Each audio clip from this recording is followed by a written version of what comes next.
అధిక బరువు అనేక సమస్యలకు కారణం. సాహితీ యోగా ఆన్లైన్ క్లాసులో జాయిన్ అవ్వండి.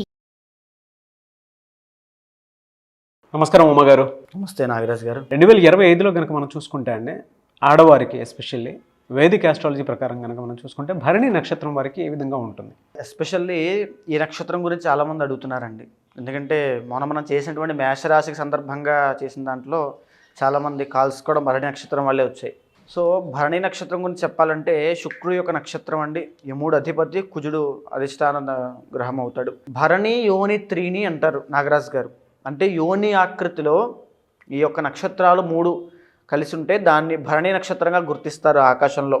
ఈ యొక్క మేషరాశిలో చంద్రుడు 13.20 డిగ్రీల దగ్గర నుంచి 26.40 డిగ్రీల దాకా సంచరిస్తున్నప్పుడు కనుక ఏ మనిషి జన్మించినా, ఏ జీవరాశి జన్మించినా భరణి నక్షత్రం కిందే పరిగణించబడతారు. అయితే ఇప్పుడు భరణి నక్షత్రానికి మనం చూస్తే కనుక ఈ భరణి నక్షత్రానికి అధిపతి యముడండి. అంటే జీవితంలో డ్యూటీ మైండెడ్ పీపుల్ ఎవరైనా ఉంటారంటే భరణి నక్షత్రం వాళ్ళు. అధిపతి కుజుడు అవుతాడు రాశిరీత్యా, అదేవిధంగా శుక్రుడు అవుతాడు నక్షత్ర రీత్యా. ఎప్పుడైతే ఈ రకమైనటువంటి కలయిక కనబడుతూ ఉంటుందో భరణి నక్షత్రం వాళ్ళు మొదటి పాదానికి, 2వ పాదానికి, 3వ పాదానికి ఎలాంటి దోషం ఉండదు, నక్షత్ర దోషము. 4వ పాదానికి మాత్రం ఖచ్చితంగా దోషం ఉంటుంది. ఎవరైతే 4వ పాదంలో జన్మిస్తారో వాళ్ళు ఖచ్చితంగా శాంతి కర్మ ఆచరించాలి, లేకపోతే కష్టాల పాలవుతారు. ఎంత జీవితంలో మీ ఇండివిజువల్ జాతకం బాగున్నప్పటికీ కూడా నక్షత్ర దోషం ఉంటే దానికి తగిన శాంతి చేయకపోతే ఖచ్చితంగా కష్టాలే. ఇక భరణి నక్షత్రం వాళ్ళు చూస్తే ఎన్నో ట్రాన్స్ఫర్మేషన్స్ వీళ్ళ జీవితంలో మనం చూడొచ్చండి. పుట్టిన దగ్గర నుంచి 15 సంవత్సరాలు, 18 సంవత్సరాల దాకా వీళ్ళ జీవితం ఒకలా ఉంటుంది. 18 సంవత్సరాల నుంచి 35 సంవత్సరాల దాకా ఒకలా ఉంటుంది. తర్వాత నుంచి అంతా ఒకలా ఉంటుంది. అంటే ట్రాన్స్ఫర్మేషన్స్ ఎక్కువ, జీవితంలో మార్పులు ఎవరికైనా వస్తాయంటే భరణి నక్షత్రానికి వస్తాయి. దీంతోపాటు నిర్బంధించబడినటువంటి జీవితం ఏంటంటే భరణి. ఎందుకంటే దాన్ని మనం ఎలా చెప్పచ్చు అంటే బంగారు పంజరంలో చిలక అని చెప్పచ్చు. అన్నీ ఉంటాయి కానీ ఫ్రీడమ్ ఉండదు, ఇండిపెండెన్స్ ఉండదు. వీళ్ళు కానీ ఇండిపెండెన్స్ కోరుకుంటారు. నేను ఇండిపెండెంట్గా బ్రతకాలి, నాకంటూ ఒక స్వేచ్ఛ ఉండాలి, నేను నా కాళ్ళ మీద నిలబడాలి, నాకంటూ ఒక గుర్తింపు కావాలి, లేకపోతే నేనేం తప్పు చేశాను, నన్నెందుకు, నాకే ఎందుకు ఇలాంటి జీవితం ఉంటుంది అనే బాధ, గిల్ట్ అనేది ఎప్పుడూ వస్తూనే ఉంటుంది వీళ్ళ జీవితంలో. సో ఈ భరణి నక్షత్రం ఏంటంటే జనరల్గానే చాలా డ్యూటీ మైండెడ్ పీపుల్ అండి. ధర్మం వైపే నిలబడతారు, ఆధ్యాత్మికత, వైరాగ్యము, పైగా కోరికలు కూడా ఎక్కువ ఉంటాయి. ఈ యొక్క చెప్పాను ట్రాన్స్ఫర్మేషన్స్ అని చెప్పాను కదా నాగరాజు గారు. ఈ ట్రాన్స్ఫర్మేషన్స్లో ఈ ఆడవాళ్ళకి, భరణి నక్షత్రం వాళ్ళకి ఒక 20 సంవత్సరాల దాకా జీవితం ఒకలా ఉంటుంది. పెళ్ళైన తరువాత భరణి నక్షత్రానికి 99.8% ఖచ్చితంగా డైవర్స్ కేసులు ఎక్కువ ఉంటాయి. మీరు చూడొచ్చు కావాలంటే, కింద కమెంట్స్లో కూడా కమెంట్ చేయండి కావాలంటే. భరణి నక్షత్రం వాళ్ళకి ఎక్కువ వైవాహిక జీవితంలో సమస్యలు ఉంటాయి. వీళ్ళకి ఆ రకమైనటువంటి సక్సెస్ఫుల్ మ్యారీడ్ లైఫ్ అనేది లేదు. భరణి అదొక శాపము. సో వీళ్ళు ఏంటంటే ఎప్పుడైనా మీకు ఇచ్చే ప్రికాషన్ ఏంటంటే మీ మ్యారీడ్ లైఫ్లో కనుక ఎవరైనా థర్డ్ పర్సన్ వస్తున్నారంటే, ఏదర్ మీరు ఆడవాళ్ళైనా మగవాళ్ళైనా, మీరు ఆడవాళ్ళకి నేను చెప్తున్నానమ్మా, ఖచ్చితంగా మీ జీవితంలోకి ఎవరైనా వేరే వ్యక్తి భర్త కాకుండా వస్తున్నారు, ఒక స్నేహితుల్లాగా అయినా, ఒక శ్రేయోభిలాషిలాగా అయినా సరే కట్ చేసేయండి. అది చాలా దూరం వెళ్ళిపోతుంది. అదే వైవాహిక జీవితంలో సమస్యలకు పునాది అవుతుంది, బీజం అవుతుంది. ఆ విషయంలో చాలా చాలా చాలా జాగ్రత్తగా ఉండాలి. ఎక్కువగా భరణి నక్షత్రం వాళ్ళకి లవ్ మ్యారేజ్ చేసుకునే అవకాశం ఉంటుంది. మొదటి సంబంధము అరేంజ్డ్ మ్యారేజ్ అయినా, సెకండ్ వచ్చేసరికి వీళ్ళకి లవ్ మ్యారేజ్, ఇష్టపడిన వ్యక్తులు, కలిసినటువంటి స్నేహితులు పరిచయంగా మారి లవ్గా మారి అలా పెళ్లి చేసుకోవడం, ఇవన్నీ ఎక్కువ చూడొచ్చు. కానీ ఒరిజినల్గా భరణి నక్షత్రం వాళ్ళు చాలా మంచివాళ్ళు, నిజాయితీ పరులు, ధర్మానికి ఎక్కువ విలువిస్తారు. సొంత మనుషులు తప్పు చేసినప్పటికీ కూడా తప్పే అని చెప్పేటువంటి నక్షత్రము. యముడు అధిపతి కదండి. యముడు అంటే ఏంటి? Duty minded, duty god. ఏ ఒక పని బాధ్యతని అప్పగిస్తే భరణి నక్షత్రం వాళ్ళకి అది పూర్తయ్యేంత వరకు వదలరు. వాళ్ళ పని ఇచ్చామంటే అది అయిపోయినట్టే, లేకపోతే మనకంటే ఎక్కువ వాళ్ళే ఫీల్ అయిపోతారు. వాళ్ళ దగ్గర డబ్బులు తీసుకున్నాం అనుకోండి, వాళ్ళు ఇచ్చేలోపు వాళ్ళే ఎక్కువ ఫీల్ అయిపోతుంటారు, మనం అడగక్కర్లేదు. అలాంటి భరణి నక్షత్రం వాళ్ళు అనమాట. సో వీళ్ళకి భరణి నక్షత్రం వాళ్ళకి జనరల్గానే కోరికలు ఎక్కువ ఉంటాయి. వైవాహిక జీవితంలో ఎక్కువ కోరికలు ఉంటాయి. నాకు అలాంటి హస్బెండ్ కావాలి, ఇలాంటి హస్బెండ్ కావాలి, అంత హైట్ ఉండాలి, అంత తెల్లగా ఉండాలి, మంచి హెయిర్ స్టైల్ ఉండాలి. సో ఇది భరణి నక్షత్రం అండి. ఆ కోరికల్ని కాస్త అదుపు చేసుకున్నట్లయితే జీవితం చాలా సాఫీగా వెళ్తుందండి. సో వీళ్ళకి ఎక్కువగా మంచి క్రియేటివ్ ఫీల్డ్స్లో, ఫార్మాస్యూటికల్స్లో, మోడలింగ్లో, ఎందుకంటే శుక్రుడు అధిపతి వహిస్తాడు కాబట్టి చాలా అందంగా ఉంటారండి వీళ్ళు. ముఖ వర్చస్సు కూడా చాలా అద్భుతంగా ఉంటుంది, అట్రాక్ట్ చేయగలుగుతారు. ఎక్కడికైనా వీళ్ళు ఫంక్షన్స్ కానీ లేకపోతే 10 మంది మధ్యలోకి వెళ్ళారనుకోండి, నేను సెంటర్ ఆఫ్ అట్రాక్షన్ అవ్వాలి, నేను అందరికీ అందంగా కనబడాలి, నన్ను అందరూ గుర్తించాలి, గుర్తుపట్టాలి అనే ఆకాంక్ష ఎక్కువగా ఉంటుంది బాగా. వీళ్ళ మీద వీళ్ళకి సెల్ఫ్ లవ్ చాలా ఎక్కువ. బయట వాళ్ళని ప్రేమిస్తారు లేదు పక్కన పెడితే, వీళ్ళ మీద వీళ్ళకి చాలా సెల్ఫ్ లవ్ ఎక్కువ. వాళ్ళు చాలా అందంగా తయారవ్వాలి అంటే మార్నింగ్ లేచి అద్దం చూసుకుని, రాత్రి పడుకునే ముందు అద్దం చూసుకుని ఇంకా ఆ రకంగా ఉంటారు. అలంకార ప్రియులు. ఒక విష్ణుమూర్తి ఎలా అయితే అలంకార ప్రియుడో అలా భరణి నక్షత్రం వాళ్ళు అలంకార ప్రియులు. ఇకపోతే వీళ్ళకి modellings, beauticians, creative fields, acting, తర్వాత చెప్పాలంటే అండి interior designing works, furniture shops. ఈ భరణి నక్షత్రం వాళ్ళకి ఫర్నిచర్ షాప్స్, లగ్జరీ ఐటమ్స్ అండి.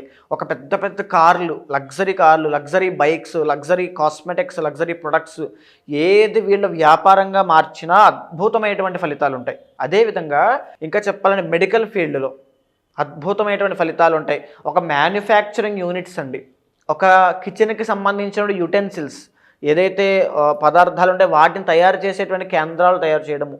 లేకపోతే ఇంకా చెప్పాలంటే కుజుడు ఆధిపత్యం వహిస్తున్న డాక్టర్ ఫీల్డ్స్లో వీళ్ళు చాలా బ్రహ్మాండంగా రాణిస్తారు. కానీ విద్య విషయంలో మాత్రము కాస్త ఇబ్బందులు ఉంటాయి, ఆటంకాలు వచ్చే అవకాశాలు ఎక్కువ ఉంటాయి, గ్రోత్ ఉండదు. వీళ్ళు ఎక్సలెంట్గా పెర్ఫామ్ చేయగలిగినా వీళ్ళకి పరిస్థితులన్నీ విద్య ఆపడానికి ఎక్కువ ఫోర్స్ చేస్తుంటాయి. చదవనివ్వకుండా, పిహెచ్డీ చేయనివ్వకుండా, ఇంట్లో వద్దనడము, బయట వాళ్ళు వద్దనడము, ఈ ఆడవాళ్ళకి చాలా సమస్యలు వస్తాయండి. వీళ్ళ కాన్సన్ట్రేషన్ సడన్గా లాస్ అవ్వడము, లేదా పిహెచ్డీ జరిగి ఎక్సలెంట్గా వీళ్ళు పెర్ఫామ్ చేసినప్పటికీ ఒక సరైనటువంటి ఉద్యోగం రాకపోవడము. రిలేషన్షిప్లో ఎలా ఉంటుంది సార్ వీళ్ళకి? రిలేషన్షిప్ బాగుంటుందండి, బాగుంటుంది. లవ్ మ్యారేజ్ చేసుకునే అవకాశం ఎక్కువ ఉంటుంది. రిలేషన్షిప్లోకి వెళ్ళిన తరువాత అంటే యాక్చువల్గా చెప్పాలంటే నాగరాజ్ గారు వీళ్ళకి ఎక్కువగా డైవర్స్ శాతం ఎక్కువ ఉంటుంది. సో వీళ్ళ దోషాన్ని ఖచ్చితంగా క్లియర్ చేసుకోవాలి, లేకపోతే మెంటల్ టార్చర్ అండి, ఖచ్చితంగా మెంటల్ టార్చర్ ఉంటుంది. దాంతోపాటు ఎప్పుడైతే సెకండ్ రిలేషన్లోకి వెళ్తారో అద్భుతమైనటువంటి సంతోషాన్ని, సుఖాన్ని, సౌఖ్యాన్ని, ఆనందాన్ని పొందుతారు. అక్కడి నుంచే ఫైనాన్షియల్ సపోర్ట్ అందుతుంది, అక్కడి నుంచే ఆస్తి కూడా కలిసి వచ్చేటువంటి అవకాశాలు ఉంటాయి. అక్కడి నుంచే వీళ్ళ జీవితం ఇంకొక మెట్టికి టర్నింగ్ పాయింట్ తీసుకుంటుంది.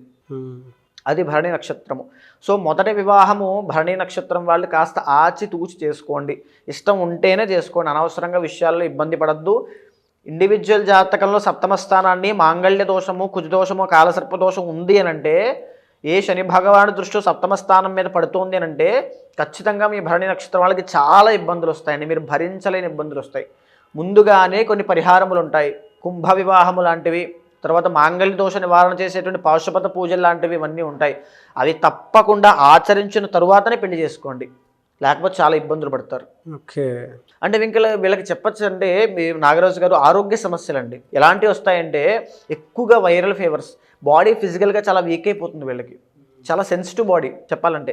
తరువాత ఈ భరణి నక్షత్రానికి యుటెరస్ ప్రాబ్లమ్స్ అవ్వచ్చు, మెన్స్ట్రువల్ సైకిల్లో ప్రాబ్లమ్స్ అవ్వచ్చు, తరువాత బ్రెస్ట్ క్యాన్సర్స్ అవ్వచ్చు, ఇవన్నీ కూడా మగవాళ్ళకైతే ఫెర్టిలిటీ ప్రాబ్లమ్స్ వస్తాయి, కానీ ఆడవాళ్ళకి ఇబ్బంది లేదు. కాబట్టి ఈ ఆడవాళ్ళకి సంబంధించిన ఏదైతే గుప్త రోగములు ఉంటాయో అవి వాటి విషయాల్లో వీళ్ళు చాలా జాగ్రత్త ఉండాలి. అంటే బాడీ పెయిన్స్ ఎక్కువ అండి, జాయింట్స్ దగ్గర పెయిన్స్ ఎక్కువ ఉండడము, ఎందుకంటే మేషరాశికి సంబంధించింది కాబట్టి మేజర్గా తలకి సంబంధించి ఎక్కువగా మైగ్రేన్, హెడేక్స్ రావడము, అల్జీమర్స్ రావడము పెద్దవాళ్ళకైతే ఇవన్నీ ఎక్కువ వస్తాయి. అంటే చిన్న విషయాన్ని కూడా ప్యానిక్ అయిపోవడం ఇవన్నీ ఉంటాయి. ఓకే. వీళ్ళకి జనరల్గా అంటే దోషాలు ఏమి ఉంటాయండి? దోషాలు, ఆరోగ్య సమస్యలు, మేజర్ వైవాహిక జీవితం అండి. వైవాహిక జీవితంలో భరణి నక్షత్రం వాళ్ళు సక్సెస్ అయ్యారంటే వాళ్ళు చాలా అదృష్టవంతులు అని అర్థం. వాళ్ళ యొక్క వంశపారంపర్యంగా వాళ్ళ పూర్వీకులు చాలా గొప్ప కర్మలు చేశారు, వాళ్ళకి చాలా అదృష్టం రాసి పెట్టిందని అర్థం. 2025లో కనుక మనం చూస్తే ఏ మంత్లో ఏ విధంగా ఉండే అవకాశం ఉంటుందండి? ఇక్కడ మేజర్గా 2025లో ఈ జనవరి 23 దగ్గర నుంచి అండి, మేజర్గా జనవరి 23 దగ్గర నుంచి మార్చి 30 దాకా ఈ టైం పీరియడ్ వీళ్ళకి రాజయోగము. ఈ మాట గుర్తుపెట్టుకోండి, రాజయోగము. ప్రతి విషయంలోనూ సక్సెస్ వీళ్ళకి. జనవరి 23 దగ్గర నుంచి మార్చి 30 దాకా. మార్చి 30 తర్వాత నుంచి మే 15 దాకా వీళ్ళకి సామాన్యంగా ఉంటుంది, ఎందుకంటే అప్పుడప్పుడే వీళ్ళకి ఏలినాటి శని ప్రారంభం అవుతుంది. ఇప్పటిదాకా ఆడుతూ పాడుతూ తిరిగినటువంటి మేషరాశి స్త్రీలు అంటే ఈ భరణి నక్షత్ర స్త్రీలు చాలా జాగ్రత్తగా ఉండాలి. ఏలినాటి శని ప్రారంభం కాబోతోంది. ప్రారంభం అయిన తర్వాత మే 15 దాకా చాలా ఇబ్బందులు పెడతారండి. మే 15 తర్వాత నుంచి ఎస్పెషల్లీ మే 18 తర్వాత వీళ్ళకి మళ్ళీ ఆర్థికంగా గ్రోత్. అంటే ఎవరో ఒకరు పెద్ద వ్యక్తులు, ఒక పలుకుబడినటువంటి వ్యక్తులు కానీ వీళ్ళ ఇంట్లో ఉండేటువంటి పెద్దవాళ్ళ యొక్క సహాయంతో, వాళ్ళ యొక్క గైడెన్స్తో కానీ ఒక మెట్టు పైకి అలా వెళ్ళిపోతారు. ఇబ్బందులు వచ్చినట్టుగా వచ్చి మళ్ళీ అలా వెళ్తాయి. ఈ భరణి నక్షత్రం వాళ్ళకి ముఖ్యంగా ఈ భరణి నక్షత్రం వాళ్ళు కనుక కమలాత్మిక అమ్మవారిని కనుక సేవ చేసిన, కమలాత్మిక అమ్మవారి యొక్క ఆరాధన చేసిన, కమలాత్మిక అమ్మవారికి హోమము చేసిన అద్భుతమైన ఐశ్వర్యం పడుతుంది. తర్వాత మే 18 తర్వాత నుంచి అక్టోబర్ దాకా ఎక్సలెంట్గా గ్రోత్ ఉంటుందండి. అక్టోబర్ తర్వాత ఎప్పుడైతే కర్కాటకంలోకి 4వ స్థానంలోకి గురుడు వస్తాడో వీళ్ళకి ఫైనాన్షియల్గా, ఆరోగ్యపరంగా, రిలేషన్షిప్ విషయంలో విపరీతమైన సమస్యలు, కుటుంబపరమైన ఒత్తిడి, కుటుంబంతో వ్యతిరేకత రావడము, వీళ్ళకి ఏం చేయాలో సమస్య ఎలా సాల్వ్ చేసుకోవాలో అర్థం కాక డైలమాలో పడిపోవడము, అసలు మెంటల్ టార్చర్ అనేది అక్టోబర్ తర్వాత December end of the 2020 end of the ఇయర్లో ఉంటుంది వీళ్ళకి. ఖచ్చితంగా వీళ్ళు కమలాత్మిక హోమం చేస్తే అవన్నీ సెట్ అయిపోతాయండి. దోషాలు జనరల్గా ఏమి ఉంటాయి సార్ వీళ్ళకి? వైవాహిక జీవితం అండి. వైవాహిక జీవితం ఖచ్చితంగా ఇబ్బందికరంగానే ఉంటుంది. మేజర్గా భరణి నక్షత్రానికి పెట్టింది పేరు అది. ఏ వారం వీళ్ళకి ఎక్కువ కలిసి వచ్చే అవకాశం? శుక్రవారము, సోమవారము, ఈ 2 వారాలు. సోమవారం కూడా వీళ్ళకి అదృష్టాన్ని తెచ్చిపెడుతుంది. సోమవారం వీళ్ళు ఏం చేసినా అది కలిసి వచ్చేటువంటి అంశాలే అవుతాయి. ఓకే. శుక్రవారం కూడా చాలా బాగుంటుంది. Great sir. నివే సార్, థ్యాంక్ యూ అండి. థ్యాంక్ యూ సో మచ్ అమ్మగారు. నమస్తే అండి. ఏవైతే మీరు మాట్లాడటం జరిగిందో వాటికి సంబంధించినటువంటి వాటిలో ఏదైనా చిన్న దోషం ఉన్నా, లేదా పరిహారాల కోసం అని చెప్పేసి పూజల కోసం, హోమాల కోసం, లేదా మంచి లగ్నం కోసం, లేదా కొంతమందికి ఏంటంటే సంతానానికి సంబంధించినటువంటి ఇష్యూస్ ఉంటాయి. కొంతమందికి ఏంటంటే వ్యాపారం ఏదైనా మంచి టైంలో ప్రారంభించాలనుకుంటారో, వారి పేరు వాళ్ళని బట్టి ముందుకెళ్ళాలి అనుకునేటువంటి వాళ్ళు ఉంటారు. కొంతమంది మంచి ముహూర్తం కోసం, పెళ్ళిళ్ళ సీజన్ ఇది, దానికి సంబంధించింది కూడా కావాలనుకునేటువంటి వాళ్ళు ఉంటారు. మిమ్మల్ని వీడియోస్ చూసిన తర్వాత అప్రోచ్ అవ్వాలి అనుకునేటువంటి వాళ్ళకి మీరు ఏం చెప్తారు? అపాయింట్మెంట్ ఇస్తారా? ఎలా అప్రోచ్ అవ్వాలి? తప్పకుండా అండి. ఇప్పుడు నేను చెప్పినటువంటివన్నీ కూడా గోచార ఫలితములు, అదేవిధంగా జ్యోతిష్ శాస్త్రంలో చెప్పబడిన బ్లూ ప్రింట్ అండి నేను చెప్పింది. సో ఎప్పుడైతే మీ ఇండివిజువల్ జాతకంలో నేను ఒక్క విషయం చెప్తాను నాగరాజు గారు, అవుట్ ఆఫ్ 10 పీపుల్ అంటే ప్రతి 10 మంది జాతకంలోనూ ఎవరికో ఒక్కరికైనా ఖచ్చితంగా గొప్ప రాజయోగం ఉంటుంది. కానీ ఇప్పుడు ఉన్నటువంటి భారతదేశంలో ఎన్నో కోట్ల మంది కూలీ పని చేస్తున్నారు. కొన్ని కోట్ల మంది చదువుకున్న చదువుకి, ఉద్యోగానికి సంబంధం లేక బ్రతుకుతున్నారు. కొన్ని కోట్ల మంది వైవాహిక జీవితంలో ఇబ్బందులు వచ్చే విధంగా బ్రతుకుతున్నారు. కొన్ని కోట్ల మంది ఆరోగ్య సమస్యలతో ఇబ్బంది పడుతున్నారు. వీళ్ళందరికీ కూడా సరైన అవగాహన లేకపోవడమే. మనకి జ్యోతిష్ శాస్త్రం ఆయుధం అనేటువంటిది ఉంది. అది చూసిన తర్వాత ఏ పరిహారం ఆచరించవచ్చు, దేని ద్వారా ఏది వస్తుందో తెలుసుకోవచ్చు, ఏ సమయంలో జాగ్రత్తగా ఉండాలి ఇవన్నీ కూడా తెలుసుకోవచ్చు, జాగ్రత్త పడవచ్చు.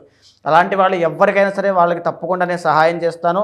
తప్పకుండా వాళ్ళ వెనకాల నేను ఉంటాను. ఏ సక్సెస్ కావాలో, దానికి ఎలాంటి మార్గంలో వెళ్ళాలో, ఎలాంటి దారి తీసుకోవాలో, ఏ సమయంలో ఆలోచించాలో తప్పకుండా వాళ్ళకి నేను దిశానిర్దేశం చేస్తాను. తప్పకుండా కన్సల్ట్ అవ్వండి, తప్పకుండా మాట్లాడతాను. డెఫినెట్గా. థ్యాంక్ యూ సో మచ్ అమ్మగారు. నమస్తే అండి. చూసారు కదండి వీడియో. ఈ వీడియోపై మీ అభిప్రాయాన్ని కమెంట్ బాక్స్లో పోస్ట్ చేయండి. ముఖ్యంగా మీరు కనుక ఏ చిన్న డౌట్ ఉన్నా సరే, వాటికి సంబంధించినటువంటి వీడియోస్ కావాలనుకుంటే మీరు కింద కామెంట్ బాక్స్లో పోస్ట్ చేయొచ్చు. డెఫినెట్గా వాటి మీద మేము వీడియోస్ చేస్తాము. అట్ ద సేమ్ టైం ఎవరైనా సరే వారి వ్యక్తిగత జీవితానికి సంబంధించినటువంటి వేదిక ఆస్ట్రాలజీ ప్రకారం ఏం చెప్తుందని తెలుసుకోవాలి అనుకునేటువంటి వాళ్ళు ఎవరైనా సరే ఉమా గారిని అప్రోచ్ అవ్వాలి అనుకుంటే స్క్రీన్ మీద మీకు కాంటాక్ట్ నెంబర్ కనిపిస్తుంది. దాన్ని మీరు కాలర్ మెసేజ్ వాట్సాప్ చేసి వెంటనే అపాయింట్మెంట్ బుక్ చేసుకోండి. అండ్ ఈ వీడియో లైక్ చేయండి, షేర్ మాత్రం తప్పకుండా చేయండి. ఇలాంటి మరిన్ని వీడియోస్ కోసం మా ఛానల్ ఫాలో అవ్వండి. Thank you.